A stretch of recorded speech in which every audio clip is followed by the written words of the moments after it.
ഡൽഹി നിയമസഭാ തെരഞ്ഞെടുപ്പ് അടുത്തിരിക്കെ ആം ആദ്മി പാർട്ടിക്ക് തിരിച്ചടി. രാജിവെച്ച പാർട്ടി എംഎൽഎമാർ ബി.ജെ.പിയിൽ ചേർന്നു. ആർ അച്യുതൻ വിശദാംശങ്ങളുമായി ഇപ്പോൾ ഡൽഹിയിൽ നിന്ന് ചേരുന്നുണ്ട്. അച്യുതൻ, രാജിവെക്കുക മാത്രമല്ല ഇപ്പോൾ ബി.ജെ.പിയിൽ ചേരുകയും ചെയ്തിരിക്കുന്നു അവർ. എന്തൊക്കെയാണ് വിവരങ്ങൾ?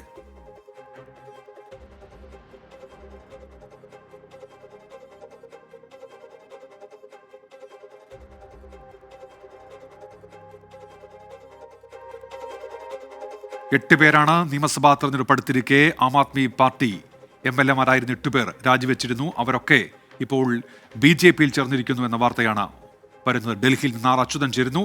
അച്യുതൻ, എന്തൊക്കെയാണ് വിവരങ്ങൾ? ഉന്മേഷ്, ഇന്നലെയാണ് ഈ 8 എംഎൽഎമാർ ആം ആദ്മി പാർട്ടിയിൽ നിന്നും പ്രാഥമിക അംഗത്വം രാജിവെക്കുന്നത്. ആ ഘട്ടത്തിൽ തന്നെ ഈ തെരഞ്ഞെടുപ്പ് അടുത്തിരിക്കുന്ന ഈ ഒരു സമയത്ത് ആം ആദ്മിക്ക് വലിയ തിരിച്ചടിയാണ് ഈ എംഎൽഎമാർ രാജിവെച്ചതോടെ ഉണ്ടായത്. തൊട്ടു പിന്നാലെ തന്നെ ഈ എംഎൽഎമാർ ബി.ജെ.പിയിൽ ചേർന്നേക്കും എന്നുള്ള അഭ്യൂഹങ്ങൾ ശക്തമായിരുന്നു. ആ അഭ്യൂഹങ്ങൾക്കൊടുവിലാണ് ഈ 8 എംഎൽഎമാരും ഇപ്പോൾ ബി.ജെ.പിയിൽ ചേർന്നിരിക്കുന്നത്. എന്തായാലും വലിയ ഒരു തിരിച്ചടി ആം ആദ്മിക്ക് രാജ്യ തലസ്ഥാനത്ത് ലഭിച്ചിരിക്കുന്നു. ഭാവന ഗൗർ, രോഹിത് മെഹ്റൗലിയ, രാജേഷ് ഋഷി, മദൻലാൽ, നരേഷ് യാദവ് തുടങ്ങിയ ആം ആദ്മി പാർട്ടിയുടെ എംഎൽഎമാരാണ് ഇന്നലെ രാജിവെച്ചത്.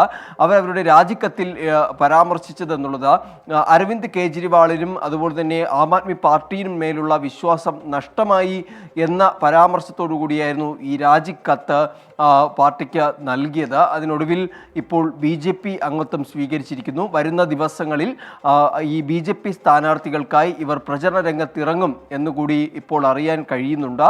ഇത്തവണ സീറ്റ് നിഷേധിച്ചതിലെ അതൃപ്തിയാണ് ഈ കൂട്ടരാജിക്ക് പിന്നിലെന്നുള്ള വിവരമാണ് ഇന്നലെ ഈ രാജിക്ക് പിന്നാലെ അറിയാൻ കഴിഞ്ഞത്. എന്തായാലും നിലവിൽ ആ സീറ്റ് നിഷേധിച്ച 8 എംഎൽഎമാരും ഇപ്പോൾ ബി.ജെ.പിയിലേക്ക് ചേർന്നിരിക്കുന്നു.